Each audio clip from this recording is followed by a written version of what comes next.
निर्णय अत्यंत उत्तम निर्णय आहे आणि या पक्षात आल्यानंतर कधी त्यांना पश्चाताप करण्याची वेळ येणार नाही एवढाच या ठिकाणी सांगू इच्छितो.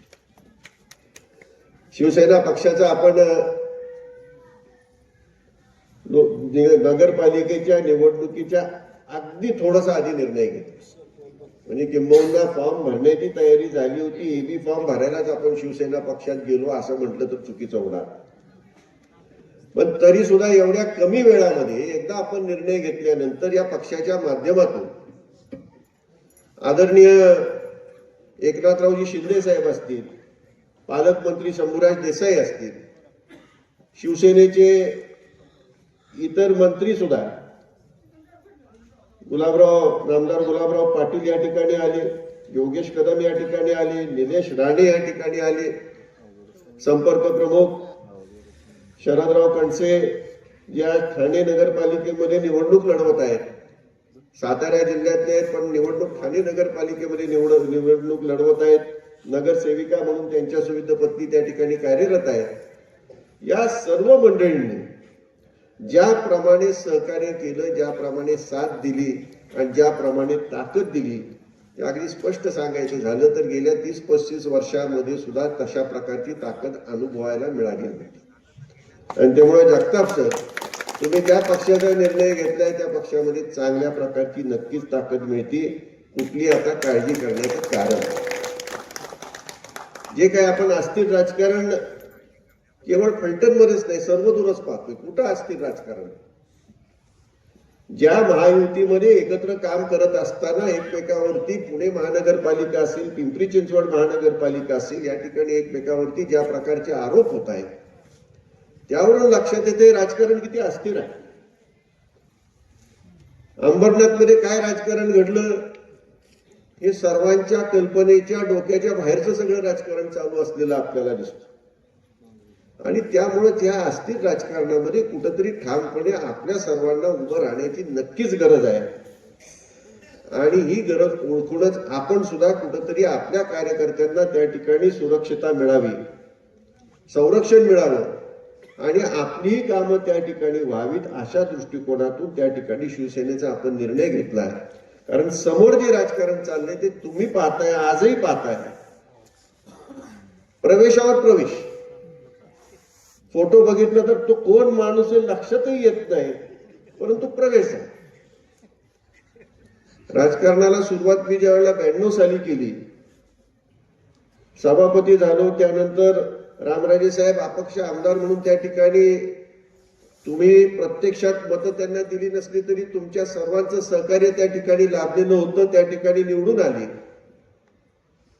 तुम्हालाही कल्पना आहे आपण कधी कोणाचा प्रवेश घेतला आठवतो का? एक तरी प्रवेश आठवतो? आपण कार्यकर्ते निर्माण केले.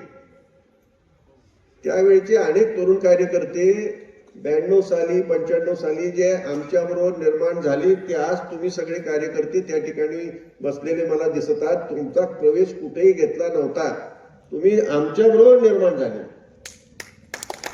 बरोबर आहे का चुकीचे सांग? तुम्ही त्यापूर्वी राजकारणात होता का?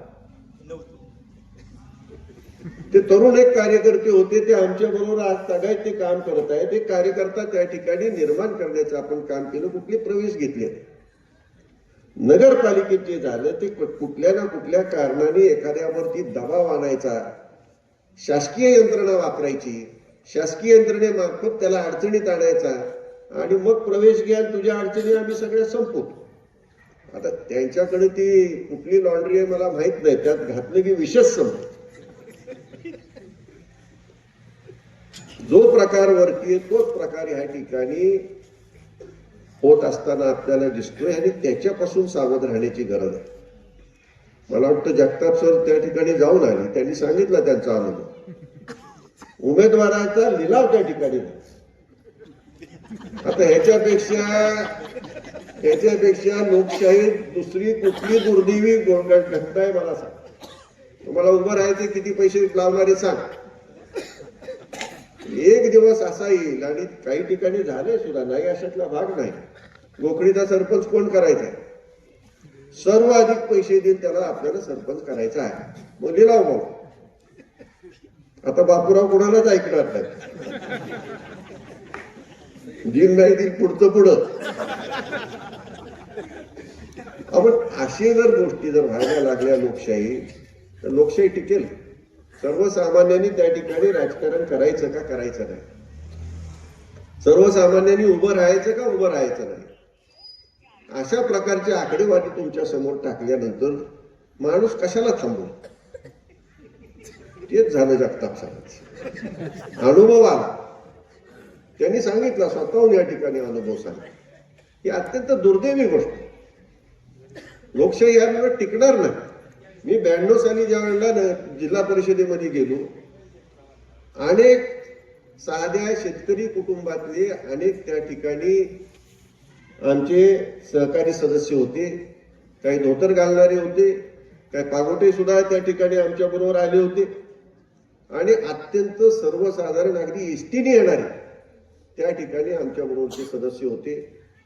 शेवटी मागच्या वेळेला आम्ही दादा सुद्धा बरोबर होते. फलटण तालुक्याचा तर अपवाद सोडला. आता तुम्हालाही माहिती, जिल्हा परिषद सदस्य कोण म्हणून दिसायला लागले, कॉन्ट्रॅक्ट लाईन मध्ये असणारे अनेक सदस्य. मी जिल्हा परिषदेचा उपाध्यक्ष झालो, माझ्या समितीमध्ये मी बघितलं पहिल्या मिटिंगला सगळेच कॉन्ट्रॅक्टर. हे राजकारण कुठं आपल्याला थांबवायचे का थांबवायचे नाही, हा खरा प्रश्न. नगरपालिकेला आपणही बघितलं कशा प्रकारचं राजकारण झालं. अशा प्रकारचं जर केवळ अर्थकारणावर आणि पैशाने राजकारण होणार असेल, तर त्या ठिकाणी मात्र सर्वसामान्यांना या राजकारणामध्ये स्थान नाही. ही अत्यंत दुर्दैवी गोष्ट आहे. आणि ती जर आपल्याला थांबवायची असेल, तर शिवसेनेसारख्या संघटनात्मक पक्षाच्या माध्यमातूनच संघटन त्या ठिकाणी निर्माण करून आपल्याला थांबवतं. आणि त्याकरता शिवसेना पक्षाचा आता इथून पुढच्या काळामध्ये आपल्याला ही संघटना वाढवायची आहे. आणि संघटना वाढवत असताना संघटनात्मक काम झालं पाहिजे, त्याप्रमाणे शाखा निर्माण झाल्या पाहिजे, तरुण मुलांची संघटना त्या ठिकाणी निर्माण झाला पाहिजे. आणि ज्या ज्या ठिकाणी अन्याय होईल त्या त्या ठिकाणी संघटना उभं राहण्याचं काम करेल. ज्या ज्या ठिकाणी आपल्या कार्यकर्त्याला अडचणीत आणण्याचं काम होईल त्या त्या ठिकाणी संघटना ठामपणे उभं राहील. आणि त्याकरता तुमच्या सर्वांच्या सहकार्याची आवश्यकता आहे, विशेष करून तरुण मंडळींच्या सहकार्याची आवश्यकता. राजकारण बदलले, आपल्याला बदलल्याशिवाय पर्याय नाही. हे चांगल्याचं राजकारण राहिलं नाही, पण चांगलं राहून आपल्याला राजकारण करायचं, त्यात तर बदल करता येत नाही. या तालुक्यामध्ये रामराजांच्या नेतृत्वाच्या माध्यमातून जे जे घडत गेलं ते आपण पाहिलं. माझ्या आधीच्या वक्त्यांनी सांगितले, कृष्णा खोऱ्याचा पाण्याचा प्रश्न असेल, फलटण तालुक्यामध्ये औद्योगिकरणाचा प्रश्न असेल, फलटण तालुक्यातल्या आजारी पडलेल्या संस्था पुन्हा उभारीला आणण्याचं काम असेल. एक संस्था पाहता पाहता डोक्यावरचे सुद्धा गेले. आता तुम्ही बघितले या ठिकाणी संतोषराव सगळ्याला आमच्या बरोबर श्रीराम सहकारी साखर कारखाने ज्या अडचणी येत येत गेल्या आणि त्या अडचणीतून मार्ग आम्ही काढत गेलो, त्याच्यामध्ये संतोषराव पहिल्यापासून आहेत. त्यांना सगळी कल्पना आहे की किती अडचणी आल्या. अहो, तुमच्या कल्पनेच्या बाहेर अडचणी. म्हणजे अगदी स्पष्ट सांगतो की कधी कधी असं वाटतं कशासाठी या तालुक्याला ते एवढे पैसे ओतलेत, आता बाहेर कसे निघायचे, आता काहीतरी वेगळंच करावं लागते का. पण आमचे बजरंग नाना म्हणाले, आपण ठाम म्हणायची माणसं आहे, खंबीर आहे, काही ना काही मार्ग निघतोच. आणि मार्ग निघत गेले. आज सगळ्या संस्था आपल्या फलटण तालुक्यातल्या ह्या सुस्थितीत आहेत, अत्यंत आर्थिकदृष्ट्या त्या ठिकाणी मजबूत आहेत. साखरेचा दर कोण ठरवत होतं, आज कोण ठरवतो? साखरवाडीला साखरेचा दर ठरवतो. म्हणजे फलटण तालुक्यामध्ये साखरेचा दर ठरवायची वेळ आली, याच अर्थाने की फलटण तालुक्यातली कारखानदारी ही सबळ झालेली आहे. आज साखरवाडी तो बंद पडलेला कारखाना रामराजांनी त्या ठिकाणी तो चालू केला. कसाही चालू केला, एनसीएलटीच्या माध्यमातून ते दत्त इंडिया आणली, त्यांच्या माध्यमातून चालू झाला. 2-2.5 हजार गाळणारा 10,000च्या पुढे गाळतोय. एवढं मोठं प्रचंड त्यांनी त्या ठिकाणी इथेनॉलचा प्रोजेक्ट असेल, कोजेनचा प्रोजेक्ट असेल उभा केला. घरी बसलेल्या कामगारांना रोजगार मिळाला, पण अनेक नवीन कामगारांना त्या ठिकाणी रोजगार मिळण्याची साधनं उपलब्ध झाली. श्रीराम आज आपण 5,000पेक्षा अधिक त्या ठिकाणी गाळप करत आहोत. आता या ठिकाणी मला संतोषनी मागून सांगितलं, तुषाच्या दराचं बोला. म्हणजे जो साखरवाडी आहे त्याच्याबरोबर राहण्याशिवाय पर्याय आहे. पर्यायच नाही आपला. शेवटी स्पर्धा आहे. बाकीच्यांबद्दल मला काही बोलायचंच नाही, पण श्रीराम हा एकमेव सहकारी साखर कारखाना आहे आणि त्या ठिकाणी अगदी अर्धा एकर असणाऱ्या शेतकऱ्याच्या मताला जेवढी किंमत आहे तेवढीच माझ्या मताला किंमत आहे. सहकार आहे आणि त्यामुळं हा कारखाना टिकला पाहिजे, चांगल्या प्रकारे चालला पाहिजे, हीच मानसिकता घेऊन आपण सर्वजण त्या कारखान्यासाठी आपण झटलेलो आहोत. नाना, तुम्हालाही कल्पना आहे की तुम्ही सुद्धा दराच्या बाबतीत असेल आमच्या श्रीराम कारखान्यावर आला. स्वराजवर कुणी जायची हिंमत करतं का? अहो, इथं आपला कारखाना बंद पाडायला तुम्ही तर गव्हाणी पुढी मारली तरी कारखाना बंद. केस केली आहे का कुणावर? तोडणी कामगारांनी सुद्धा, ट्रान्सपोर्ट HNTच्या लोकांनी सुद्धा कारखाने बंद पाडले, फक्त श्रीराम बंद पाडला आणि साखरवाडा. दुसऱ्याकडे ते जायला लागले, म्हटले इथं आला तर बघा, तिथंच थांबले. आम्ही कुणावरही केस केली नाही, कारण हे आपलीच लोक आहेत आणि समजुतीने मार्ग काढून आपण पुढे गेलो. समजुतीने मार्ग काढूनच पुढे जावं लागतं, कारण सर्व आपलीच लोक असतात. आणि अगदी स्पष्ट जर सांगायचं असेल की सहकारी साखर कारखाना ज्या ठिकाणी योग्य प्रमाणामध्ये तुमचं जे काही असेल, मग वजनापासून सगळं असेल, ती वेळच्या वेळेला त्या ठिकाणी होतं का होत नाही एवढंच तुम्ही सांगा. 15 दिवसाला त्या ठिकाणी काही झालं तरी श्रीराम जवाहरचं पेमेंट येतच, त्यात काही बदल होत. म्हणजे ह्या ज्या सर्व ज्या प्रक्रिया घडत गेल्या त्या आपोआप घडल्या. काहीतरी त्याच्या मागे कष्ट होते, काहीतरी विचार त्या ठिकाणी केला आणि अडचणीतून मार्ग काढत असताना शेतकऱ्यांना त्याचा मोबदला योग्य प्रकारे मिळाला पाहिजे. नाहीतर वर्षानुवर्ष आम्ही तुम्हाला सांगितलं असतं कमी दर घ्या, आपल्याला मागचा तोटा भरून काढायचा. तुम्ही तयार झाला असता, एक सीझन झाला असता, पुढच्या सीझनला नमस्कार केला असता की असं काही जमणार नाही. कामगारांना आम्ही सांगितलं होतं कमी पगार घ्या, 1-2 वर्षातच त्यांच्याकडून आलं की नाही जमणार. शेवटी ते आपण मान्य केले. म्हणजे या सर्व अडचणीतून पुढे जात असताना तालुक्यातल्या आधारित संस्था त्या ठिकाणी सुस्थितीत आणला आणि त्यामुळं तालुक्याचा अर्थकरण त्या ठिकाणी सुस्थितीत आलं का आलं नाही. तुमच्या पूर्व भागातलं अर्थकरण संपूर्णपणे उसाव, ते आलं का नाही आलं याचं उत्तर. आणि हे सर्व जर कोणीतरी येऊन सर्व जर त्या ठिकाणी चांगली बसवलेली घडी जर कोणी विस्कटणार असेल तर त्याकरता मात्र पाय रोवून आपल्याला उभं राहावं लागणार आहे. कृष्णा खोऱ्याच्या पाण्याचं श्रेय आपण 100% रामराजांचं आहे. आणि नीरा देवघर मध्ये असणाऱ्या लाभ क्षेत्रामध्ये नीरा देवघरचं असणारा पाण्याचा थेंब फक्त त्या लाभ क्षेत्रामध्येच वापरला. तुम्हाला याची कल्पना चांगली आहे तरच त्या ठिकाणी तुमचं पाणी या ठिकाणी बाधित राहणार आहे. अन्यथा इकडं तिकडं गेलं तर आता तुमच्याच कॅनॉल मधून नीरा देवघरचं पाणी येतं, ते कमी झाल्यानंतर काय परिस्थिती होईल याचा विचार करण्याची मात्र नक्कीच वेळ आहे. आज त्या विषयात मी जात नाही. त्या विषयात आमच्यापेक्षा डॉक्टर शिवाजीराव गावडे यांनी आपल्याला त्याबाबत बऱ्यापैकी ज्ञान दिलेलं आहे, ह्याची मला माहिती आहे. पण आणखी त्या विषयात आपल्याला अत्यंत गांभीर्याने हा विषय आपल्याला हाताळावा लागणार आहे. आणि जमिनी फलटण तालुक्यातल्या गेल्या आहेत, काही माळशिरस तालुक्यातल्या गेल्या आहेत, बाकी कुणाच्याही गेल्या नाहीत. ज्या लाभ क्षेत्रामध्ये पूर्णपणे ते भिजलं पाहिजे ते जर भिजलं तरच तुमच्यावरती असणाऱ्या ह्या कालव्यावरती असणाऱ्या अनेक लिफ्ट योजना थांबू शकणार आहेत आणि त्या थांबल्या तरच पाणी पुरणार. हे साधं गणित आहे. आणि इथं कोण लागले पाणी सांगोल्याला द्याला, एक म्हणतायत की आता 2 TMC बारामतीलाच नेतो. हे आपल्याला करून चालणार नाही, आपल्याकडे दुष्काळ होईल. तुमचा बंधारा सुद्धा भरत असताना दोन्ही बाजूला मंत्री होते, तिकडेही मंत्री होते, रामराजेही मंत्री होते. पण रामराजांना सांगा, रामराजांनी मग काहीतरी त्या ठिकाणी सुट्टी काढायची आणि बंधारा भरून घ्यायचा. कितीतरी वेळा ठरले, तुम्ही अनेकदा आले आणि तिकडची इकडेच यायची, तिकडची इकडेच यायची की बंधारा भरा काय झालं. म्हणजे ह्या तालुक्याच्या दृष्टिकोनातून रामराजे साहेब असतील, आम्ही सर्वजण असू, तुमच्या सहकार्यानेच त्या ठिकाणी ह्या तालुक्यामध्ये आपण एक वेगळ्या प्रकारचं चित्र निर्माण केलेलं आहे, ज्याच्यामध्ये तालुक्यातल्या सर्वसाधारण आणि त्याचबरोबर तालुक्यामध्ये ऊसावरती अवलंबून असणारा आपल्या शेतकरी बंधूवर त्या ठिकाणी योग्य त्याचा मोबदला मिळेल, त्याला न्याय मिळेल, अशा प्रकारचे एक वातावरण आता निर्माण झालं असताना त्या ठिकाणी ते पूर्णपणे बदलून टाकण्याचा जर कोणी प्रयत्न करत असेल तर ते थांबवण्याची जबाबदारी आता आपल्या सर्वांची आहे का. या ठिकाणी प्राध्यापक जगताप सर आपल्याबरोबर आलेत, माझ्याबरोबर ते जिल्हा परिषदेमध्ये सुद्धा त्यांनी काम केलंय. आपणच मंडळींनी आणि विशेष करून डॉक्टर शिवाजीराव गावडे साहेबांनी त्यांची उमेदवारी त्या ठिकाणी त्यावेळेला दिली होती. 24व्या वर्षी ते जिल्हा परिषद सदस्य झाले.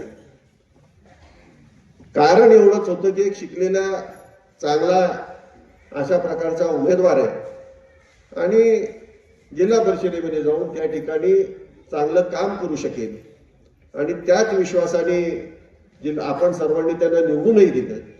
जिल्हा परिषदेमध्येही त्यांनी काम केलं. प्राध्यापक म्हणून त्यांचं कर्तव्य त्या ठिकाणी चोखपणे बजावत असताना सर्वसामान्यांमध्ये राजकारणाबरोबर समाजकारण करण्याच्या दृष्टीने सुद्धा जगताप सरांनी नेहमीच त्या ठिकाणी पुढाकार घेतला. त्यामध्ये ते नेहमीच अग्रेसर होते आणि आज आपल्याबरोबर ते काम करतच होते. आज काही काळापुरते फक्त ते भाजपमध्ये गेलेले परत आहे. त्यामुळे ते गेले होते अशातला काही भाग नाही आणि म्हणूनच आपल्या बरोबर असणारे एक अत्यंत सुशिक्षित सुसंस्कृत अशा प्रकारचं हे व्यक्तिमत्व आहे आणि अशाच प्रकारची लोक आपल्याला राजकारणामध्ये पाहिजे. त्यांनी अत्यंत विनाटपणे या ठिकाणी प्रवेश केला. संधी दिली तर त्यांची तयारी आहे, परंतु अशाही प्रकारची कुठली अट ठेवली नाही. मी येतो पण माझ्या उमेदवारीचं बघा, अशी कुठलीच अट. हे सगळ्यात महत्वाचं.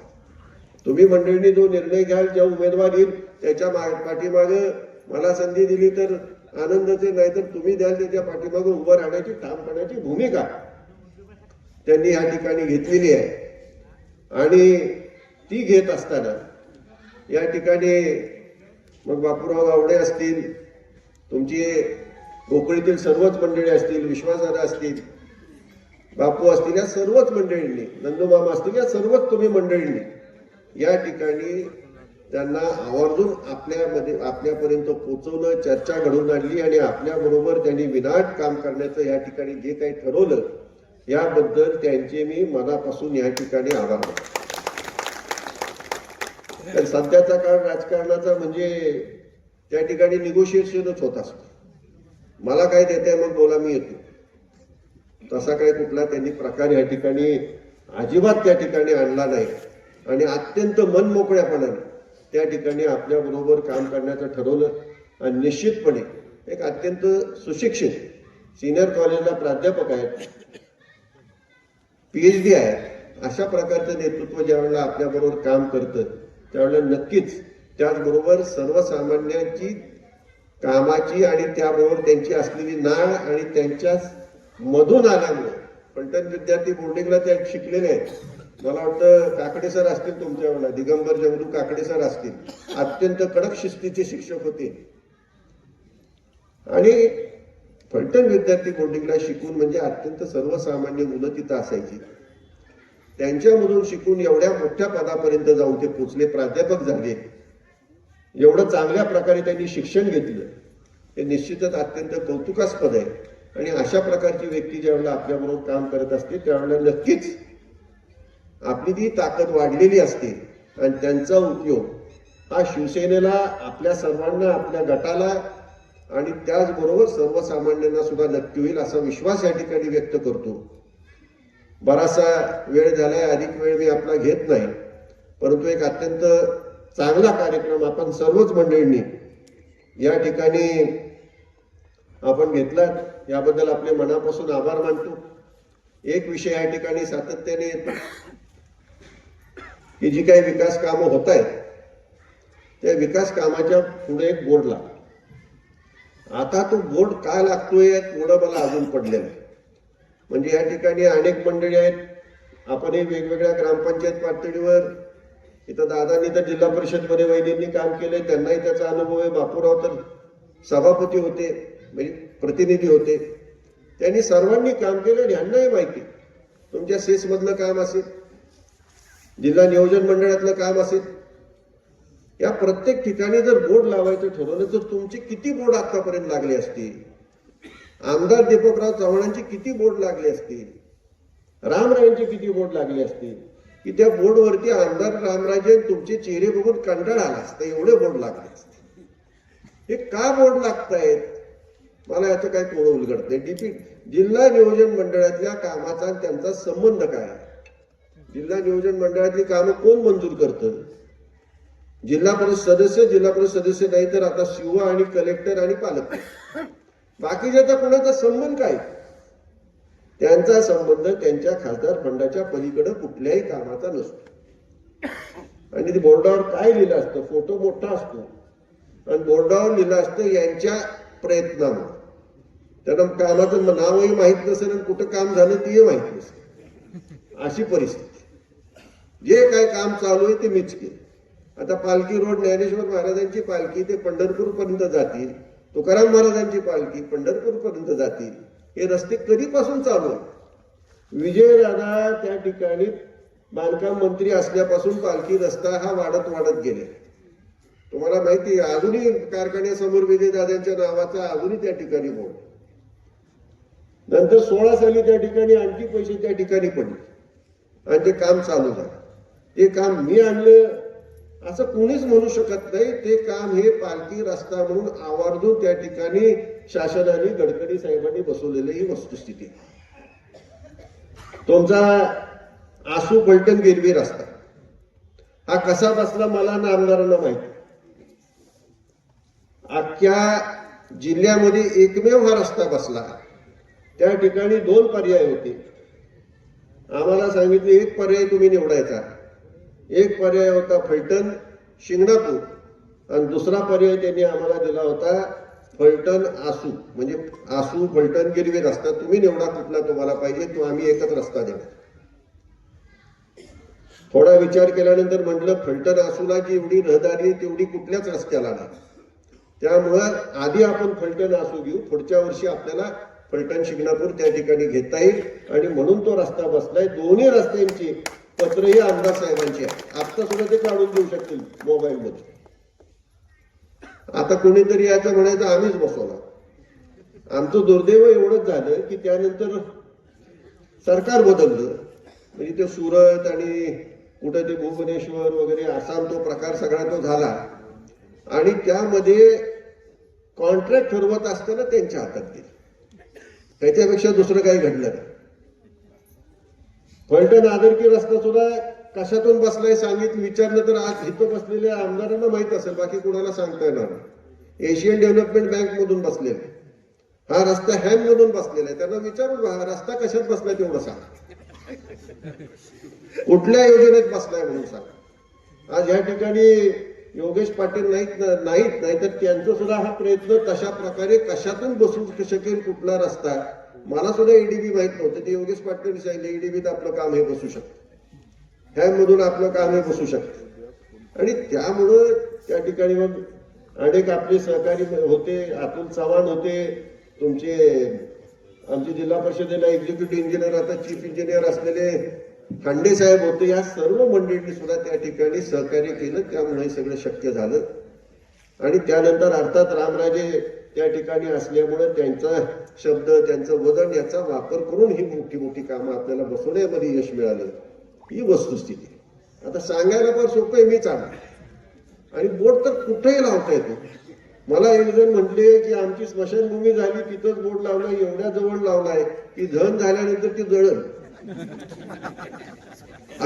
खरं सांग, हिंगणगावला कोण होतं इथं तांब्यामध्ये, तुमचे शिंदे सरच ते शिंदे सरांनीच सांगितलं. म्हणजे कुठं लावावं ह्याचं सुद्धा भाग. आता फार काही त्यांच्याविषयी बोलावं अशातला काय भाग नाही त्यांचा त्यांच्यापाशी. आपण मात्र हा तालुका चांगल्या प्रकारे त्या ठिकाणी पुढे नेण्याचा जो प्रयत्न आपण करत आहोत, त्या प्रयत्नाच्या मध्ये जर कोणी येत असेल तर त्याला थांबवण्याची मात्र निश्चित गरज आहे. नाहीतर पुन्हा उलट्या दिशेने जायला लागलो तर मग मात्र सांगायला येऊ नका की आता तालुका वाचला. आता ठामपणे उभं राहून मागच जाऊन देऊ नका, एवढीच या ठिकाणी विनंती करतो. आणि ताकदीने येणाऱ्या जिल्हा परिषद पंचायत समितीच्या निवडणुकीमध्ये आपण सर्वजण त्या ठिकाणी पुढे जाऊया. मला माहिती आहे की तुमचा हा मतदारसंघ पूर्णपणे राखीव झाला आहे, पण राखीव झाला तरी तो कोणीतरी आपलाच असतो आणि त्याच्या माध्यमातूनच आपल्याला कामं करून घ्यायची असतात. राखीव झाल्या म्हणून दुःख करण्याचं अजिबात कारण नाही. तुम्ही फलटणला जोडला गेल्यावर आपणही राखीव झालो, परंतु आपल्याला 2 आमदार मिळाले. एक आमदार दीपकराव चव्हाण मिळाली आणि पवार साहेबांनी रामराजेंना सुद्धा तुम्हाला दिलं. तसा तोटा कुठं झाला, फायदाच झाला. त्यामुळे राखीव झाला काय, तोटा होत नाही. आपली भांडणं तर थांबली, नाही तर कोणाला तिथं द्यायचा मोठा प्रश्न पडला असता. आपण चांगले उमेदवार नक्कीच देऊ आणि या गटागणामध्ये चांगल्या मताधिक्याने त्यांना निवडून आणण्याचा आपण सर्वांनी जिद्द आणि चंग बांधून कामाला लागूया आणि आता शिवसेना म्हणून कामाला लागूया. एवढंच डोक्यात ठेवून आपण कामाला लागा, ताकदीने कामाला लागा. पक्ष आणि पक्षाचे त्या ठिकाणी असणारे वरिष्ठ नेते एकनाथरावजी शिंदेपासून सर्वच्या सर्व, शंभूराज देसाईंपासून सर्वच्या सर्व आपल्याला पाहिजे ती ताकद आणि पाहिजे ती मदत देतील, एवढाच विश्वास तुम्हाला देतो आणि थांबतो.